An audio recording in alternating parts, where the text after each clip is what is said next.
Okey, malam ni Angel nak interview Acik dari Johor pula. Acik, saya ada mic untuk Acik. Acik nak tanya, ini pengalaman kali keberapa datang kat Gudang Bos Ijan? Pengalaman kali kedua. Kali kedua? Ya.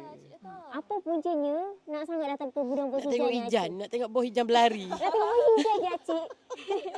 Sambil suka tengok Bos Ijan berlari sambil sol. Semangat tu. Oh, tu itulah. semangat, Sambil nak tengok barang ni lah sini. Okey tak barangnya? Alhamdulillah. Maknanya Bos Ijan berjaya lah. Orang Melayu kita Betul. Alhamdulillah. Cik dah lama ke berkenan? Berkenan kat Bos Ijan ke? Barangnya. Ya lama dah cari duit lah dulu nak datang sini. Akhirnya hari ni tak kira murah pun janji beli. Alhamdulillah. Alhamdulillah Acik dah sampai kat sini.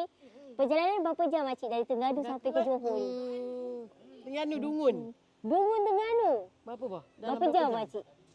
Kita dah pukul 3 Pukul sampai. 3. Berhenti kat Muazzam berbuka puasa. Dalam sejam lah macam tu berhenti. Sejam. Jauh Lepas tu terus tak, direct kan? datang. Acik Terengganu dah sampai kat Gudang Bos Ijan ni. Dah dekat je, biasa je. Nak tanya Acik ni, Acik ada kata-kata tak untuk kita punya geng-geng kat luar tu, Acik? Semangat. Semangat. Semangat yang penting. Semangat je. Anak perempuan tak ada nak bagi, semua anak lelaki. Baru nak try, Acik. Tak ada, yang ni boleh. Mak tahu Acik nak ajak dia orang suruh datang ke Gudang Bos Ijan ni. Macam mana? Mana? Ni viewers kita yang tengok. InsyaAllah lah. Maknanya memang terbaik lah datang sini. Maknanya dia punya layanan istimewa. Maknanya dengar dapat ni. Wish, dah apa tu, Cik?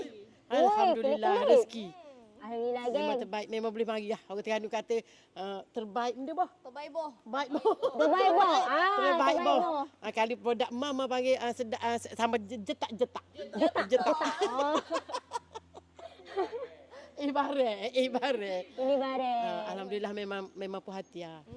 Kalau yang banyak duit boleh pilih hok mahal-mahal lagi.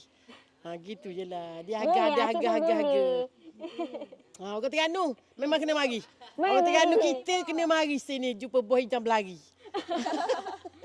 Jadi, kita orang jual, ada yang kurang, kita orang minta maaf tak, Acik? Okey. Baik. Terima kasih. Tapi semua balik Terengganu tu, Acik kena gini, Acik lagi